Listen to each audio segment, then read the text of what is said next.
자, 안녕하십니까. 조달입니다. 자, 오늘 다뤄볼 주제는 이제 강철부대 이제 8화죠. 이제 8화 하기 전에 대진에 대한 추측, 그 다음에 게임 양상에 대해서 그냥 제가 아는 지식선에 대해서 이야기를 해보려고 합니다.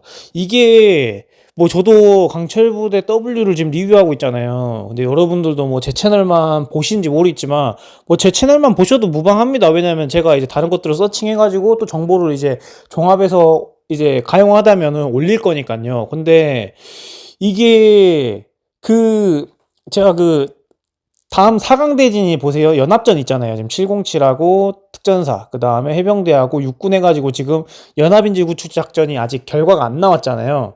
근데 그 이후에 미션이 또 있다 했잖아요. 3강이 바로 이제 거기 3강이 발생하는 게 아니고 연합인질 구출 작전에서 예를 들어서 연합팀을 제외한 두 팀 빼면 패한 두 팀에서 데스매치를 치러가지고 3강이 결정되는 게 아니라 4강에서 바로 결승이 진출하는 그런 구조인 것 같아요. 제 생각에는 연합 인질 구출 작전에서 미션을 이제 하게 되면 거기서 이긴 두 팀이 제가 볼 땐 뭐 좋은 대진을 뭐 가질 수 있다거나 아니면 뭐 미션 선택에 뭐 우선권이 생긴다거나 뭐 그런 것들을 이제 취하지 않나 싶거든요. 바로 탈락을 하지 않는다면.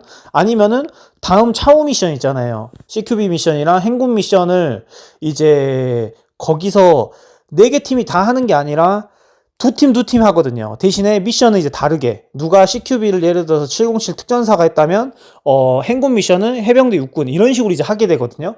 그래서 그럼 총 3게임을 하는 거잖아요. 각 부대가. 그럼 거기서 패가 뭐 많은 팀 두 팀이 뭐 데스매치로 가거나 아니면은 결승에서 이제 패하는 건지 그걸 어떻게 총점을 매기고 어떻게 결승 부대에 진출하는지의 여부를 모르겠어요, 제가. 예, 근데 이거는 확실합니다.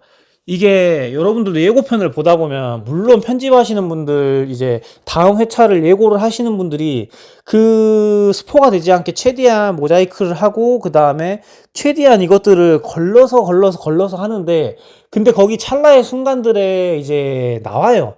찰나의 순간들을 좀 이렇게 그게 스포가 본의 아니게 돼요. 그리고 근데 중요한 거는 제가 오늘 이제 스포를 하려고 하는데 이 스포는 중요하지가 않습니다. 왜 중요하지가 않냐면은 뭐 결과를 제가 말하는 건 아니고 또 어차피 결승 진출할 부대를 제가 이렇게 지목하는 것이 아니기 때문에 이거는 제가 스포해도 될 거라고 저는 개인적으로 이제 생각을 하고 있어서 혹시라도 제작진분들이 제 영상을 보시고 뭐 이거에 대해서 뭐 언급하는 거는 좀 타당성이 저는 어긋나다고 생각해요. 그래서 이거에 대해서 제가 어느 정도 저의 어떤 분석과 그 다음에 이제 스포를 이제 본론적으로 이제 해보려고 하거든요. 그래서 이번 연합인질 구출 작전이 누가 이길지는 저 사실 모르겠어요. 예, 진짜 엄대엄인데 근데 엄대엄이잖아요. 그리고 지금은 이제 특전사 707이 좀 뒤쳐져 있는 상황에서 끝났잖아요. 근데 아직 미션의 초반 단계고 중반부가 있고 후반부가 있으니까 예. 두 번째 주자, 세 번째 주자가 있다 보니까 거기서도 뭐 뒤집어질 수가 있고 또 뒤집어졌다가 또 역전당할 수도 있고 하는 어떤 빌미가 많기 때문에 지금 이제 교신의 혼선으로 인해서 특전사 707 연합이 지금 스타트가 느리단 말이에요. 근데 이거는 이제 까봐야 되는 거기 때문에 추측하기가 참 어렵습니다. 그래서 이거는 이제 보류를 할 것이고 이후에 이제 행군 미션은 707하고 해병대가 할 것 같고 그 다음에 CQB 미션은 이제 육군하고 특전사가 할 것 같습니다. 이것도 100%는 아니에요. 그냥 제가 추론한 것입니다. 그런데 이렇게 대진이 짜였다 졌다라고 했었을 때 제가 이제 거기에 대해서 장과 단 그 다음에 팀에 대한 이제 어떤 스탯에 대해서 이제 이야기를 할 건데 육군하고 특전사하고 이제 CQB를 하게 되면은 저는 특전사가 이기는 확률이 95%라고 봅니다.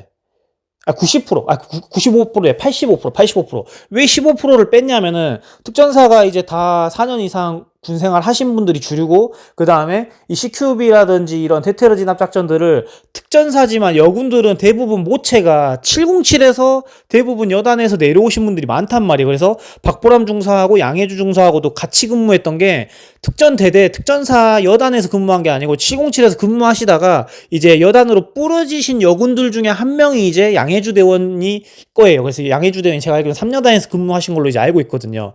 그러다 보니까 707의 여군분들이 대부분 있다 보면은 강은미 대원님도 초반에는 고공대대에 근무하기 전에는 CQB 그러니까 대테러 진압 작전이 베이스란 말이에요. 707은 대테러 전문하기 위해서 만든 부대이기 때문에 창설된 계기가 그렇기 때문에 다 여자분들이 어지간하면은 내부 소탕이라든지 이런 대테러 진압 작전에 어느 정도 할 수 있단 말이에요. 예. 조금 이제 모자란다라고 한다면은 그 김지은 상사님이라든지 그 다음에 왜냐하면 김지은 상사님이 중후반부의 특수전 사령부의 그 공교처 혹은 사격교관이었기 아니다 그 김지은 상사님도 월등하신 게 사격교관이었기 때문에 예, 그래서 제가 말씀 잘못했네요. 우희준 대원님이 이제 장교로서 2년 정도 군 생활을 한 것밖에 없기 때문에 하고 또 이거를 이제 작전팀에서 작전을 한 게 아니고 총기를 화기를 다루는 이제 훈련을 하신 게 아니기 때문에 이거는 제가 볼 때는 3명의 전력이 워낙 좋기 때문에 많이 이제 커버가 될 것 같다라고 이제 저는 생각이 들어요. 그리고 그 특전사의 막내 여군분 있잖아요. 조용하시고 참호격도 잘하셨던 분. 예.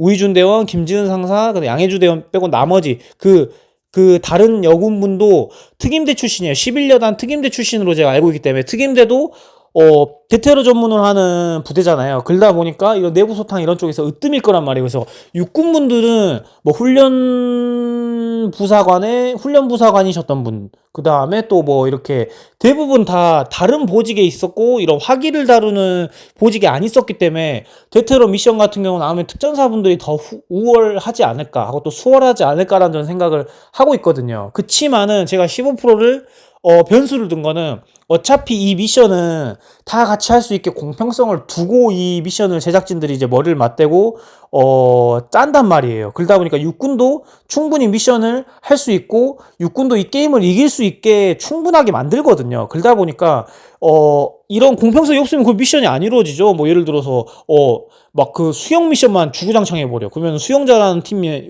우승해버린다거나 고공 강화 미션을 때려버리고 고공 교육으로 안 나온 사람들은 어떻게 미션을 해요? 그렇듯이 극단적이게 편향되게 미션을 절대 짜지 않습니다. 그래서 아무리 대테러 미션이 특전사한테 유리하다 하지만 근데 확률적으로는 이 사람들이 교리를 잘 알고 있고 이런 훈련들을 다수 했었던 사람들이 뭉쳐있고 경험치가 하고 또 스탯적으로 높기 때문에 85% 확률이 있고 15%는 이제 미션의 공평성 때문에 하고 또 이 사람들도 지금 보고 있으면은 인질구충 작전들도 보면은 어떤 이런 전술 절차들이 육군분들이라든지 해병대 분들이라든지 이런 분들도 잘 하시잖아요. 그러다 보니까 다 같이 할 수 있게 이제 만들 거고 한데 그래도 특전사가 좀 더 우월하지 않을까라는 생각을 하고 있고 이제 행군 미션인데 행군은 이수연 대원님 그 다음에 그 대위님 있잖아요. 해병대에서 교관하시다는 분. 이 두 분이 지구력, 체력 뭐 굉장히 괜찮습니다. 무거운 걸 짊어지고 긴 거리를 가야 되는 미션 굉장히 세다고 봐요. 707하고 견주어 봤을 때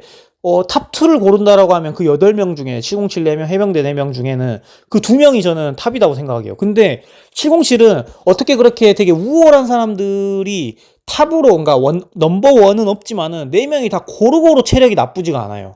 예. 뭔 말인지 아시죠? 그러니까 다 그러니까 상중하, 중상, 중하가 있다라고 한다면 난이도, 그 체력 스탯이 다 중 이상을 유지한단 말이에요. 중상 정도. 예. 4명 다. 그러다 보니까 서로 이제 그러기에 오히려 좋아요. 왜냐면 이게 개인전이 아니잖아요. 하고 또 뭐 2명만 선발해서 나가는 특이한 미션이 아닌 거기 때문에 4명이 다 완주해서 완주 지점까지 와야 되는 게 그 행군 미션이잖아요. 그러다 보니까 누구 하나 퍼지면은 그 팀이 스탑되는 거예요. 걔를 끌고 올라가야 된다거나 군장을 하나 더 매줘야 된다거나. 그러다 보니까 박민희 대원이랑 그 다음에 조희재 대원님, 그 기골이 장대하신 대원님 있잖아요. 키 174에. 제가 놀려서 죄송합니다. 왜냐면 성함이 잘 안 읽혀요. 여자분들의 성함이다 보니까, 예. 그래서 제가 너무 죄송하다는 점을 이제 사전에 2번, 3번 이제, 예, 양해 말씀 구하고, 해병대 이제 박민희 대원님, 이제 팀장이셨던 님, 그 다음에 기골 장대하셨던 그 대원분이 제가 볼 때는 좀 복병 역할을 하지 않을까라는 생각이 듭니다. 그분들이 처지기 때문에 좀 체력 스탯이 우월하던 이수연 대원님이랑 해병대 교관님이 그분들을 끌고 가거나 페이스에 맞춰가야 되기 때문에 그 팀이 처지지 않을까. 그래서 제가 볼 때는 이 행군 미션에도 예를 들어서 개인전이다 한다면 개인전 중 4명 중에 먼저 들어온 부대 한 명이 그 팀을 살린다라는 생존이면은 해병대를 뽑겠는데 팀 전체가 들어와야 되잖아요. 또 중간중간에 또 체력을 써야 되고 스트렝스를 써야 되고, 예. 그 다리에 떨어져 있는 다리에 이렇게 줄로 매달려 있는 그 돌도 이제 끌어올려야 되고 또 중간에 이제 포심같이 생긴 이제 쇠파이프 같은 것도 등에 이제 들쳐 메고 가야 되는 이런 돌발 미션들이 많단 말이에요. 일반 행군만 하면서 베이직하게 가는 것이 아니라. 그러다 보니까 더 체력을 많이 요하고 더 이제 낙오자가 많이 생기고 여기서 체력 차이가 분명히 많이 날 거란 말이에요. 잘 가는 사람 잘 갈 거고 퍼져가지고 이제 고배를 맛본 사람은 이제 고배를 맛볼 건데 제가 볼 때는 해병대는 스탯 좋은 사람이 우월하게 2명 있는데 또 스탯이 좀 많이 다소 모자르다라고 생각하는 사람이 2명 있기 때문에 이 2명이 어떻게 커버되느냐에 따라 행군 미션을 잡을 수 있냐 안 잡을 수 있냐의 관건인데 오히려 이럴 바에는 확률적으로 그냥 4명 다 중찌리들만 모여있는 707 팀이 오히려 나을 수가 있다라고 저는 판단이 듭니다. 그래서 707이 행군도 가져가지 않을까. 근데 이렇게 해서 예를 들어서 특전사가 CQB에서 이겼다 치고 행군 미션에서 707이 이겼다 쳤을 때 물론 결과는 모릅니다. 그치만 그런다 했었다고 하더라도 이게 그 두 번째 미션들 중에 이겼던 팀들이 결승으로 올라가는 이 룰인지도 모르겠어요. 예. 왜냐면 4강을 다투는 미션인데 미션을 총 3번 하니까 여기서 어떻게 뭐 채점하는지 제가 도저히 모르겠습니다. 제가 멍청한 건지. 그래서 올라가게 이 그 두 번째 미션 다음 스테이지로 넘어가는 미션에서는 CQB에서는 특전사 바라보고 있고 행군에서는 707이 좀 우월하지 않나. 제가 방금 말했던 분석적인 요소에 의해서. 그래서 여러분들이 이제 어떻게 생각하시는지 하고 또 모릅니다. 저도 지금 추측으로 이야기한 거기 때문에 실제 이 대진이 뭐 707하고 특전사가 CQB에서 만났을 수도 있고 하고 또 행군에서 해병대하고 육군이 만날 수도 있는 거기 때문에 저의 추측이기 때문에 그냥 재미 요소로 봐주시고 실제 방송에서 이런 대진으로 짜여준다고 한다면은 조달님이 초기 그래도 좀 리뷰를 했던 짬밥이 있으시고 프로그램 나갔던 전적이 있으시기 때문에 그래도 조금 이제 예리하시네 라고 이제 판단해 주시면 될 것 같고 어찌됐든 이거는 뭐 결과를 미리 안다라고 그러니까 그 팀 대진을 미리 안다라고 해서 우리가 결과를 알 수 있는 부분은 아니기 때문에 그래서 조금 재밌게 보시고 또 여러분들의 픽은 어떤 픽이시고 어느 부대가 올라갈 것 같은지 예상 댓글을 달려주시면은 저도 좀 재밌을 것 같습니다. 그래서 여러분들 좋은 주말 되시고 다음 주 화요일 날 팔아보면은 그래도 어느 정도 윤곽이 나타나지 않을까 싶어요. 그래서 그때 뵙도록 하겠습니다. 네. 감사합니다. See you!